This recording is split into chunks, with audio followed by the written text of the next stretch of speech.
Hello and welcome back to my page, Computer and Coin. If you're new here on this page, I talk about technology, money, hockey, sometimes in that order, sometimes in the reverse order, or any other idea that comes across. If you are returning, welcome back. I did want to take a moment, first of all, to thank everyone. I know I have taken, if you're not familiar with my page, I occasionally take breaks from social media, from all platforms, just to make sure time that I'm spending with my family is not overshadowed with time spent on social media platforms that are not YouTube. Okay, so I did take a break and have left a couple of other social media platforms, but I have noticed a few folks noticed that and then followed me over here to YouTube, and I appreciate that. I just want to make sure I'm investing as much time into my family, friends, and community again as I'm investing into those platforms. That's the first housekeeping. The second housekeeping I want to do is just to say I hope everyone is well. If you're living in the United States of America, I'm in North Carolina, wherever you're living in North America or South America, or even if you're out of the country, I just hope everyone is well. There's a lot of changes that are happening across our country. Those changes are rapid.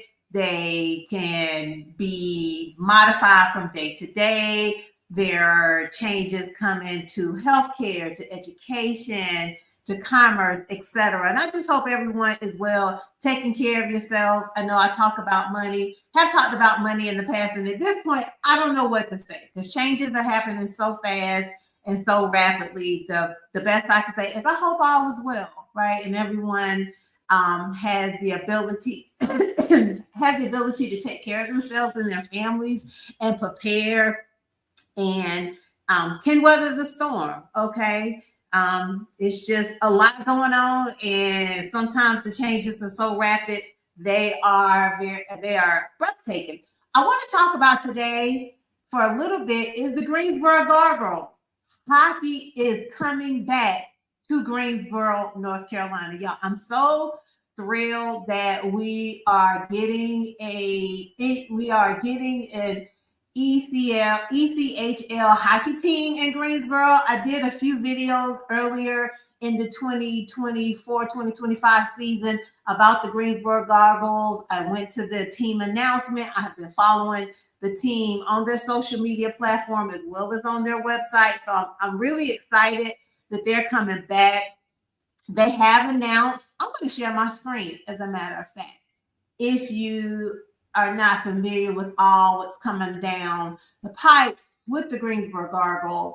So they have announced their new head coach. The new head coach is Scott Burt. I need to take some time to learn about him as well as his history and background. The Greensboro Gargoyles also have announced their 2025-2026 schedule and their season, as well as their home games, as well as their away games.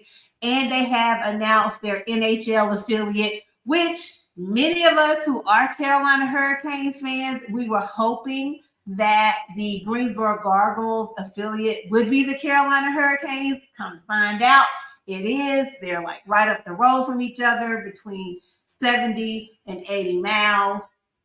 So that is really exciting. And the home opening game for the Gargoyles is going to be Saturday, October 18th, 2025. So Greensboro, North Carolina has had a hockey team in the past. This is not new. Okay, let me put myself down here so you all can see this just a little bit better. Let me see. Let me make myself small. There we go. Okay, so Greensboro, this is not the first time Greensboro has had a hockey team. If you are not following Colin Madewell, he has a Substack.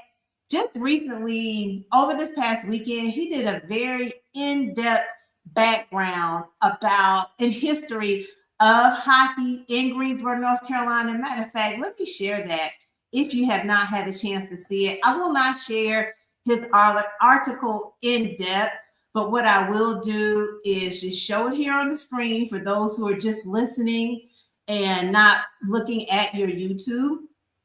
But I will leave a link in the description once this live is over.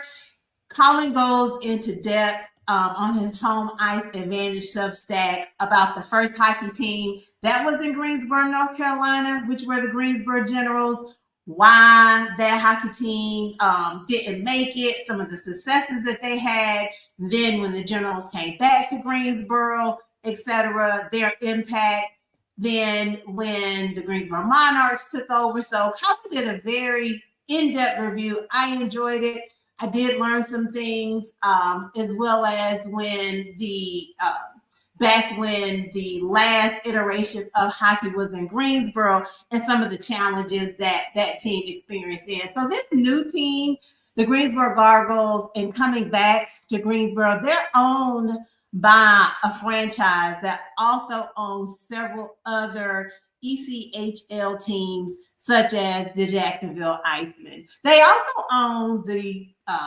Gastonia Ghost Peppers, which is a baseball team down in Gastonia, North Carolina. So the two topics that I wanted to touch on around culture and economics, and just two small challenges I see in hockey coming back to Greensboro, North Carolina, I am sure the Greensboro Gargoyles have taken into consideration. I cannot see a franchise with such a reach and such a success as the Zoya Sports Group not taking these items into consideration. These are just two challenges that have been top of mind for me as I've been thinking about hockey coming back to Greensboro, hockey being more accessible in the state of North Carolina, besides being in Raleigh, North Carolina with the Carolina Hurricanes, and down in Charlotte, North Carolina with the Charlotte Checkers, who are affiliated with the Florida Panthers, our 2025 Stanley Cup champions. And the Charlotte Checkers, by the way, made it quite deep into the AHL playoffs. They did lose in the final rounds, but they had a really good run. Now, the Greensboro Gargoyles, real quick, they're affiliated NHL wise with the Carolina Hurricanes, and their AHL, American Hockey League affiliates, are the Chicago Wolves. And the Chicago Wolves were the 2022 Calder Cup champions, which the Charlotte Checkers almost made it to the championship. But so culture and economics explored around the Greensboro Gargoyles and hockey's return to Greensboro, North Carolina. Now, I know I have full confidence that the Zoya Sports Group has a risk mitigation plan and plans in place around culture and economics. I have said many times on this page, many times on my TikTok page and other platforms, I'm not an expert in hockey. I am a lady in the South who enjoys watching hockey on her $19.99 a month internet stream, which, by the way, is on pause until hockey season returns in September with the preseason. But when I think about hockey returning to Greensboro, North Carolina, and two challenges around culture and economics. First, starting with culture, Greensboro, North Carolina is such a very, very diverse city. Now, I can speak on Greensboro with a relative level of confidence for several reasons. Number one, I'm from around there, like we say in the South. I'm from around there. I was born and raised in High Point, North Carolina, lived in High Point, North Carolina all the way until I went to college. And then once I graduated from college, I never moved back into my parents' home in High Point, North Carolina, but I was born and raised in High Point. And then while I was in high school, I worked in Greensboro. I commuted back and forth between Greensboro and High Point. So I'm familiar with the city of Greensboro, the surrounding areas of High Point and Winston-Salem, the culture, the economics, because I'm from around there. And one thing that when I heard that hockey was coming back to Greensboro, one of the most shocking things to me I was like, Greensboro used to have a hockey team? Now, mind y'all, if you're not new here, I just started watching hockey like in the 2022-2023 NHL season. I just randomly went to an NHL game. I've done a video about how I started watching hockey. But when hockey was in Greensboro, in the late 99s, in the late 1900s, early 2000s, when I was in college, I had no idea that Greensboro had a hockey team. I did not know, with my background and how I was brought up, and my parents and my family, open-minded, not sheltered at all. But I did not know that Greensboro, North Carolina had a hockey team. And even once I started going to hockey and I started talking to my family friends, I never knew if hockey was for me. Okay, with my background and experience and how I grew up. So, what are the challenges I see with the Greensboro Gargoyles and hockey's return to Greensboro, North Carolina is around culture? Now, what do I mean by that? I'm going to share my screen here.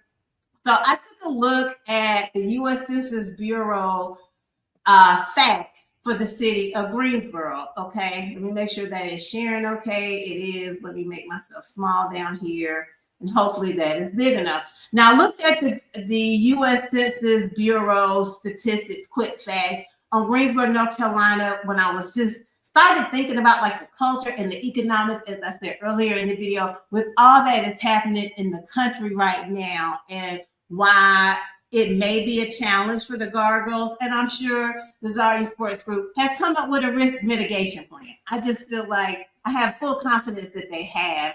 I'm curious to see how it's going to play out over the 2024-2025 hockey season. But when you look at the quick facts from this is from census.gov. This is not something that came from AI or numbers that I came up on my own. But when I look at the diversity in the culture of Greensboro, North Carolina, you can see here how the race and Hispanic origin breaks down. And if you're not watching the screen, I'll just say it out loud if you're just listening. The U.S. Census Bureau, they have the sector of white alone percent is 40.4%, black alone is 42.2%, and then you have the other demographics such as Asian, which is 5%, Native American, Pacific Islander, Hispanic and Latino is at 10.5%, and white alone, not Hispanic or Latino, is 37.9%.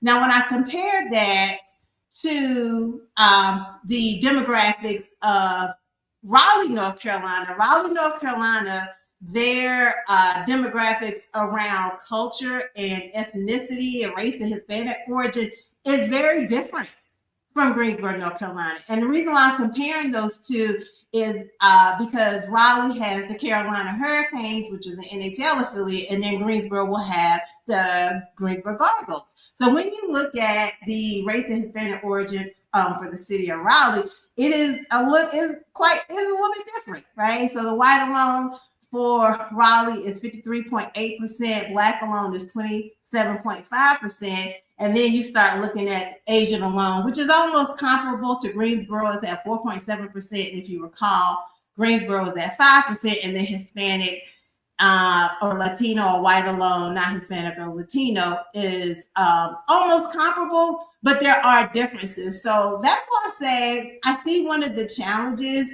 for the Greensboro Gargoyles around culture. Now, race is not culture. Be very clear about that. All right. But when I think about all the things that go along with culture, and I think about back to, I'm just putting it from my experience, the iteration when the Greensboro Monarchs was around, with the Greensboro Generals around. I had no idea that Greensboro, North Carolina had a hockey team. And even once I started going to NHL teams, my community folks were like, is hockey for you? I did not know. And my friends who were not hockey fans and were learning about it, like me, we didn't know if hockey was for us. And that has been something I have heard from other folks that I have met as I started going to different hockey games and going to different teams and meeting fans from other teams. So when I say one of the challenges around culture for the Greensboro Gargoyles, that's what I mean. The other item I see as a challenge for the Greensboro Gargoyles around economics is everything that is happening in this country, which is what I mentioned at the top of the screen, at the top of this stream. Okay, so if you look at the income, the median household for Greensboro is $58,884 in comparison to Raleigh, North Carolina, which you all can't see the Raleigh, North Carolina, but I will drop this link to the census.gov website in the description. The median income for Raleigh is $82,424. So just based on this alone, Raleigh, North Carolina has a higher income level than Greensboro. And even if they did not, I still think that there are considerations around economics outside of those statistics, just with what is happening right now in the world today. Within government, right? With we just have had our big beautiful bill passed, and the benefits that are coming for wage workers and tax cuts that they're going to get. They're no longer going to be taxed on their tips and things like that. Lots of benefits for along those lines, as well as lots of benefits for some of the bigger businesses as well, but also along with that, with all of the positives that come along with that big, beautiful bill, there's also the potential to cuts to Medicaid and SNAP benefits. So then there's going to be the consideration for families or even for singles. Once the hockey season starts on October 18th and more news starts coming out about the team, I have a feeling they're going to start announcing their roster, announcing their mascot, right? When I say roster, like their players, families, with all that's happening in North Carolina. And again, I'm from around here, right? Convincing, having people take into consideration, okay, do I take my family? Do I go to a hockey game and spend how much? I'm just estimating that a ticket to Greensboro Gargoyle game, let's say it's going to be anywhere from $15 to $20. So let's say $20 for a game day ticket, maybe like another $8 to park. Then you may want something to drink, like some water or a soda. So something to drink for maybe $5. You may want a hot dog, some popcorn, some chips, some French fries. And for a single person, you may be looking at maybe about $30 for a game day experience. Maybe for a family of four, I'm just estimating. Maybe $50, maybe. I'm just estimating, right? So then with everything that's happening in our economy right now, and then families saying, okay, do I want to entertain my family for this amount? Or do I not have that disposable income because of groceries, because of medical bills, prescriptions, and things like that? Now, one thing about the Greensboro Gargoyles, they have made it very clear on their website and when they announced their schedule, is that the game's schedule was family friendly. Like almost all of the home games are either a Friday or a Saturday night. The Sunday games are at 3 p.m. And then I believe they have one Tuesday game that's at 10:30 in the morning. And that Tuesday game that I believe is in February, I don't have the schedule in front of me, but if I recall, that Tuesday game that's at 10:30 in February, I'm wondering if they're going to use that opportunity to bring in the schools. Another thing around economics and culture is Greensboro, North Carolina has about 25 Title I schools. So Title I schools are schools that receive federal funding and have students that who's come from families and considerations around the poverty level or receive benefits and things like that. So again, that ties back to what I was saying. Maybe a challenge for the Greensboro Gargoyles and their owners as hockey returns to Greensboro, North Carolina. Looking at my notes, what do you all think could be some challenges for hockey returning to Greensboro, North Carolina? I personally am excited. I'm looking forward to the new season. I'm looking forward to when the Greensboro Gargoyles announce their roster with the players. Before I took my break from TikTok, there were several ECHL players that I followed on TikTok just to see if any of them were talking about maybe coming to a new team or just any way that I can get news. So I'm excited about the roster. I'm excited about the upcoming season. And I'm also excited to see how the Zori Sports Group navigates these challenges around cultures and economics. Do you all see any? Okay. Thank you for listening. I look forward to hearing from anyone. My contact is in the description, and I'll see you all in the next video.